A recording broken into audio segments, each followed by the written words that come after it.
ఇన్వెస్ట్మెంటే చేసే మిత్రులు మెయింటెనెన్స్ ఉన్న వెంచర్లో చేస్తే ఏంటి లాభం, మెయింటెనెన్స్ లేని వెంచర్లో చేస్తే ఏంటి లాభం ఒకసారి చూసుకుందాం. మెయింటెనెన్స్ ఉండడం వల్ల మనం రీసేల్ చేసేటప్పుడు, ఫ్లాట్ రీసేల్ చేయడానికి కదా మనం తీసుకుంటాం, ఓ 5 years అని సార్ రీసేల్ చేసేటప్పుడు ఫ్లాట్స్ మనం ఉండే వెంచర్లో క్లీన్గా ఉంటే మనకి మంచి రిటర్న్స్ వస్తాయి.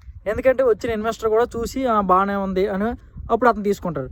లేదు ఇప్పుడు మనం తక్కువకు వస్తుంది అనేసి మనం తీసుకుంటే ఎండ్ ఆఫ్ ది డే అంటే మెయింటెనెన్స్ ఏం లేకుండా అయితే ఏమవుతుంది, మొత్తం 25% వరకు మనకి డిప్రిసియేషన్ వస్తుంది. చూడండి, one of the best venture అండి ఇది. చూడండి, మెయింటెనెన్స్ 1 year అవుతుంది. చూడండి, రోడ్స్ కూడా ఎంత నీట్గా ఉన్నాయి, అండ్ ఇక్కడ డ్రైనేజ్ కూడా ఇవన్నీ కూడా కంప్లీట్ చేశారు ఆల్రెడీ ఆల్మోస్ట్. సో ఒకసారి మెయింటెనెన్స్ కూడా చేసారు. చూడండి, మళ్ళీ వర్షంకి గడ్డి పెరగడం జరిగింది. సో అయినా పర్లేదు, మళ్ళీ కూడా 1 yearలో మనకి మెయింటెనెన్స్ వస్తుంది. ప్రతి 1 yearకి ఒకసారి మెయింటెనెన్స్ చేయడం జరుగుతుంది మేము. సో ఇలాంటి వెంచర్లో కొనడం వల్ల మీకు మంచి రిటర్న్స్ అనేవి వస్తాయి. Thank you.